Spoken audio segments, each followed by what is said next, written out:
नमस्कार दोस्तों, राधे राधे। आपका स्वागत है प्रतिभा की कहानी यूट्यूब चैनल पर। दोस्तों, आज की कहानी एक गरीब दंपति की कहानी है।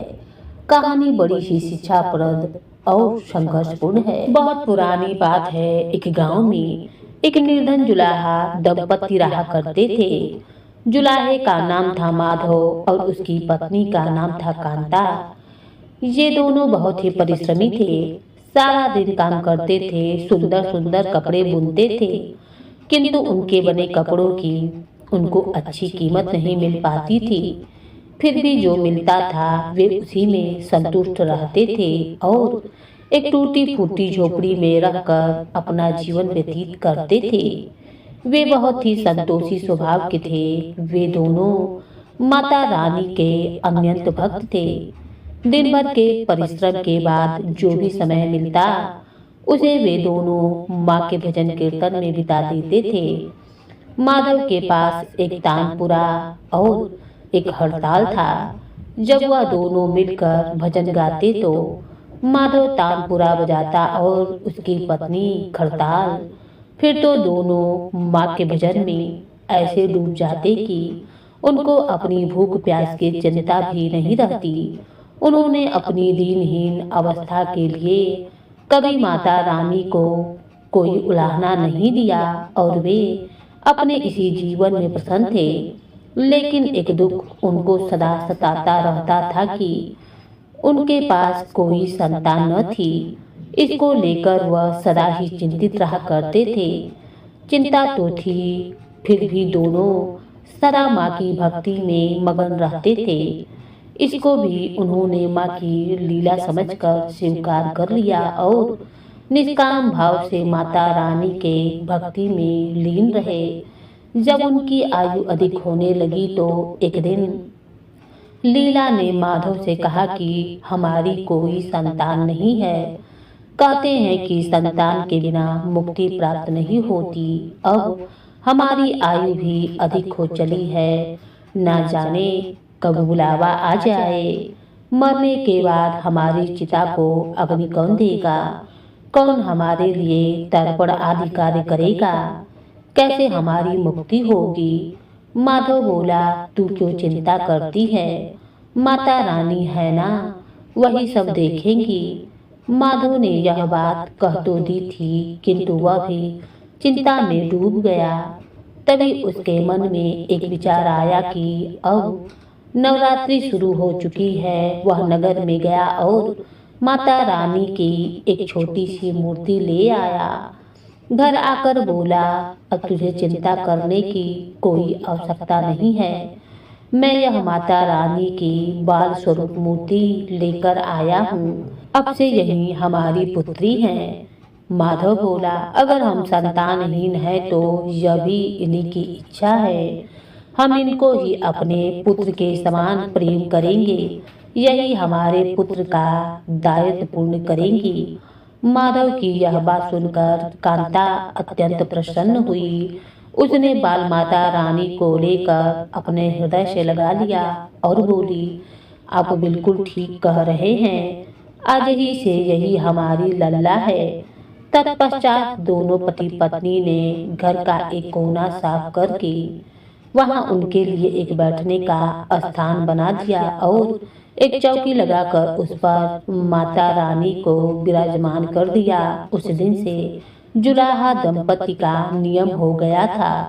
वह प्रतिदिन बाल माता रानी को स्नान कराते, उनको धुले हुए वस्त्र पहनाते, अपने पुत्र की तरह उनको लाड लड़ाते, उन्हीं के सामने बैठकर भजन कीर्तन करते और वहीं सो जाते।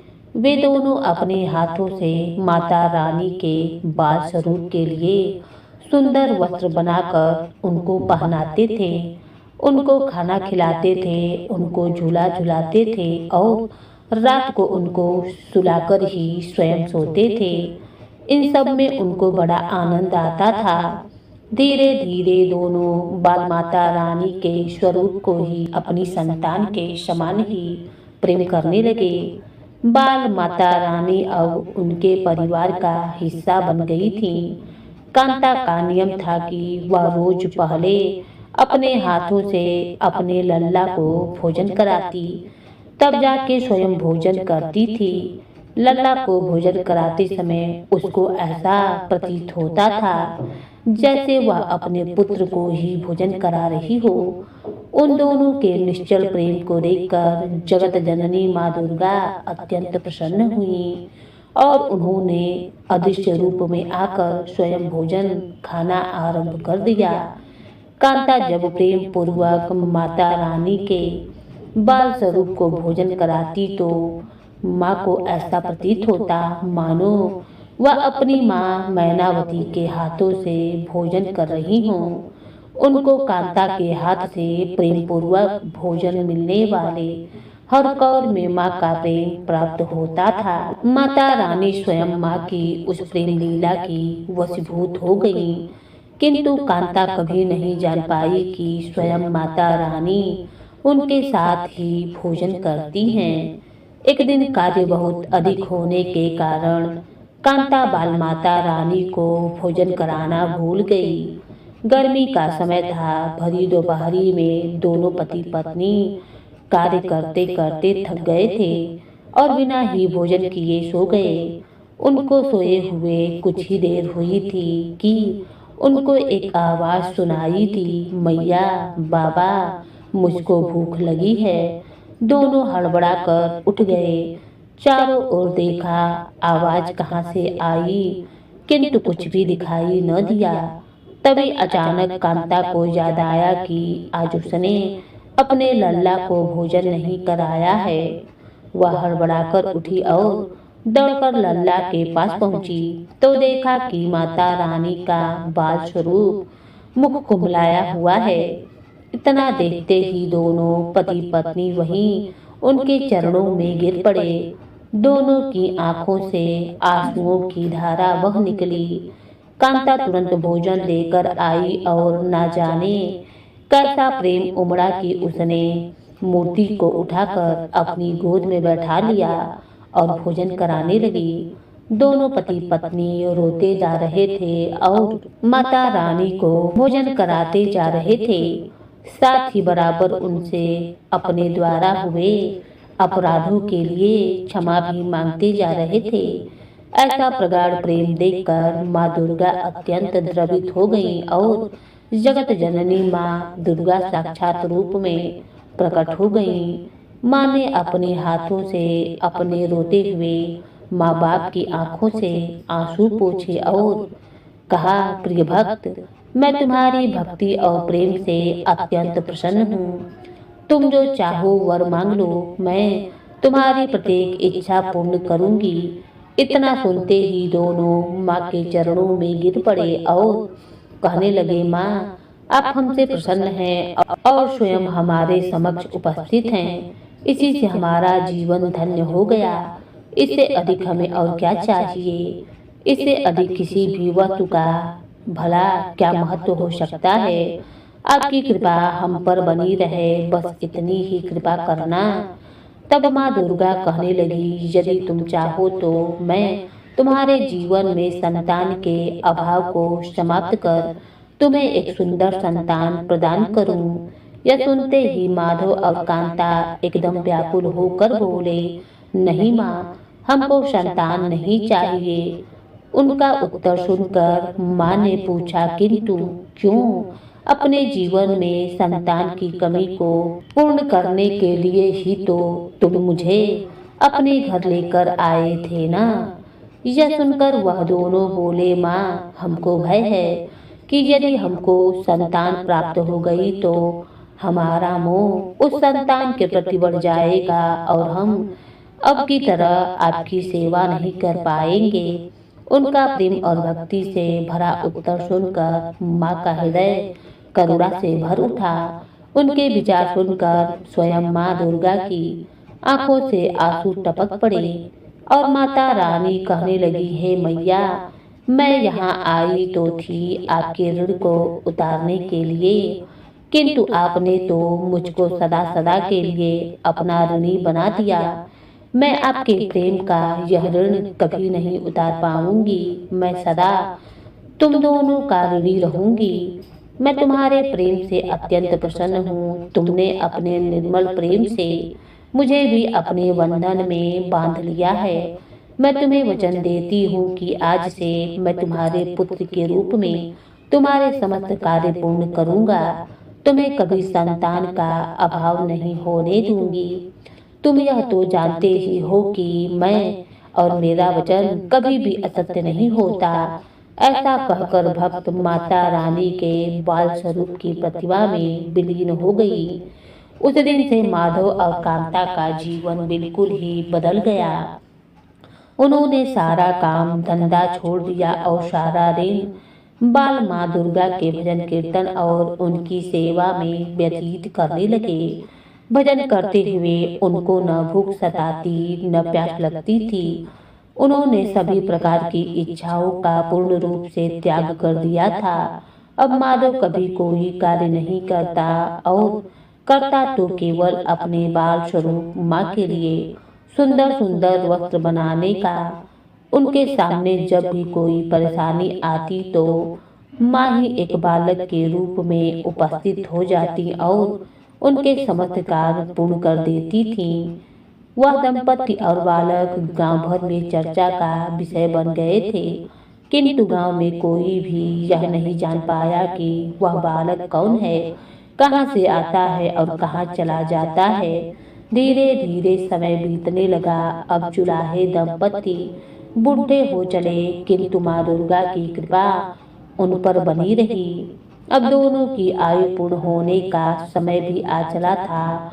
भगवती प्रेरणा से उनको यह ज्ञात हो गया कि अब उनका समय पूरा होने वाला है। इसी के चलते एक दिन वह दोनों ने माँ को पुकारा। माता रानी तुरंत प्रकट हो गई और उनसे उनकी इच्छा जाननी चाहिए।